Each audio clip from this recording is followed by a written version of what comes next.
Olá, povo de Deus, terça-feira da sexta semana da Páscoa, 24 de maio de 2022. Nossa reflexão de hoje é a partir de Atos 16, de 22 a 34 e João 16, de 5 a 11. Naqueles dias, a multidão dos filipenses levantou-se contra Paulo e Silas, e os magistrados, depois de lhes rasgarem as vestes, mandaram açoitar os dois com varas. Depois de açoitá-los bastante, lançaram-nos na prisão, ordenando ao carcereiro que os guardasse com toda a segurança. Ao receber essa ordem, o carcereiro levou-os para o fundo da prisão e prendeu os pés deles no tronco. À meia-noite, Paulo e Silas estavam rezando e cantando hinos a Deus. Os outros prisioneiros os escutavam. De repente, houve um terremoto tão violento que sacudiu os alicerces da prisão. Todas as portas se abriram e as correntes de todos se soltaram. O carcereiro acordou e viu as portas da prisão abertas, pensando que os prisioneiros tivessem fugido. Puxou da espada e estava para suicidar-se. Mas Paulo gritou com voz forte: "Não te faças mal algum, nós estamos todos aqui." Então o carcereiro pediu tochas, correu para dentro e, tremendo, caiu aos pés de Paulo e Silas. Conduzindo-os para fora, perguntou: "Senhores, que devo fazer para ser salvo?" Paulo e Silas responderam: "Crê no Senhor Jesus e sereis salvos, tu e todos os de tua família." Então Paulo e Silas anunciaram a palavra do Senhor ao carcereiro e a todos os da sua família. Na mesma hora da noite, o carcereiro levou-os consigo para lavar as feridas causadas pelos açoites e imediatamente foi batizado junto com todos os seus familiares.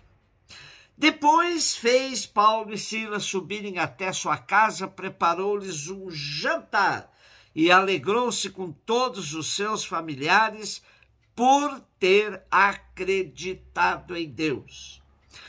Lucas quer suscitar nos seus leitores a confiança em Deus, que tem mais poder que os homens e pode transformar as dificuldades em graça.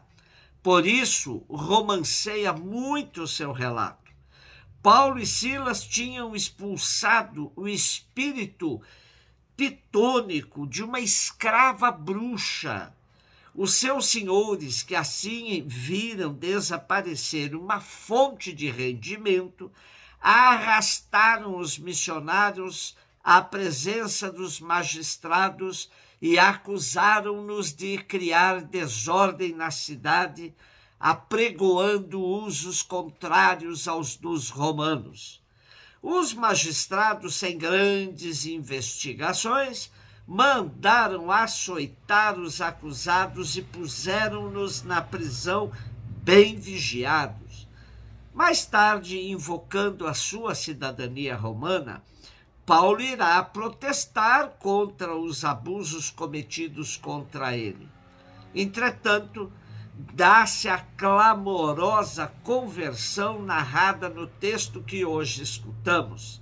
O testemunho sereno dos prisioneiros, a sua lealdade, a série de eventos extraordinários impressionam o carcereiro, que pergunta aos apóstolos: "Senhores, que devo fazer para ser salvo?"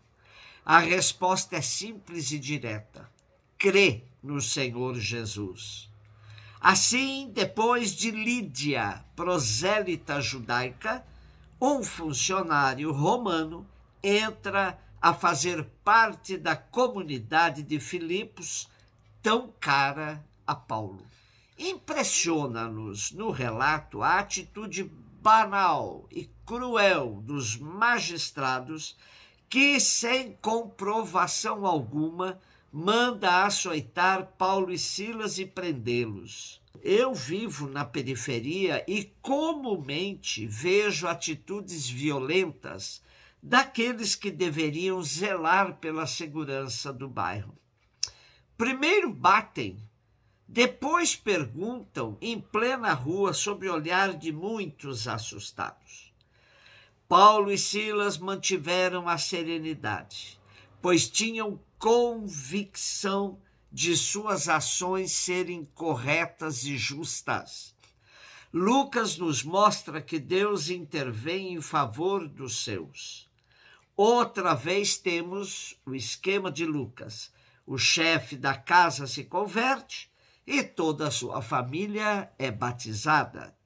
Assim, as primeiras comunidades vão crescendo e se estabelecendo com a adesão de muitos vindos do paganismo. João 16, 5-11, disse Jesus aos seus discípulos: agora parto para aquele que me enviou, e nenhum de vós me pergunta: para onde vais? Mas porque vos disse isto, a tristeza encheu os vossos corações. No entanto, eu vos digo a verdade. É bom para vós que eu parta. Se eu não for, não virá até vós o defensor. Mas se eu for, eu vou-lo mandarei. E quando vier, ele demonstrará ao mundo em que consistem o pecado, a justiça e o julgamento. O pecado porque não acreditaram em mim. A justiça porque vou para o Pai de modo que não mais me vereis. E o julgamento porque o chefe deste mundo já está condenado. Jesus anuncia a sua partida deste mundo e afirma que ela é conveniente para os discípulos. Jesus fala da sua morte que só poderá ser entendida à luz do Espírito Santo. O testemunho de Jesus que os discípulos hão de dar só será possível depois de entenderem quem é Jesus, o que significou a sua presença no meio de nós e qual foi o sentido da sua morte e da sua ressurreição. E só o Espírito lhes pode dar esse entendimento. Os discípulos hão de sofrer perseguições, mas elas serão intoleráveis se não estiverem convencidos e seguros daquilo pelo qual serão perseguidos. Além de dar testemunho de Jesus, o Espírito também acusará o mundo de pecado por o ter rejeitado. Os crentes ficarão esclarecidos sobre o erro do mundo, sobre o pecado da incredulidade. A condenação de Cristo foi inconsistente. A sua ressurreição condenou o príncipe deste mundo para sempre. Jesus, morto e ressuscitado, é o verdadeiro vencedor. O anúncio da sua partida, feito por Jesus, entristece os discípulos. Mas a promessa do Espírito Santo deverá ser o motivo de uma alegria muito maior, pois, com ele, os discípulos passarão a entender tudo o que Jesus fez e falou quando estava junto deles. Hoje, João nos dá em 3 palavras a missão do Espírito Santo: pecado, justiça e julgamento.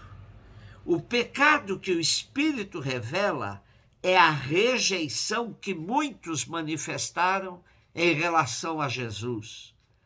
A justiça, porque Jesus, rejeitado, torturado, assassinado, não termina sua missão, pois vai para junto do Pai e é glorificado. O julgamento, porque quando pensarem que Jesus foi vencido, na verdade, de junto do Pai, ele vence aquele que se julga o chefe deste mundo. Muitas vezes, para vencer, é preciso passar pela aparente derrota, pelo fracasso. João deixa claro que a glorificação de Jesus é certa, apesar de os donos do mundo cantarem vitória.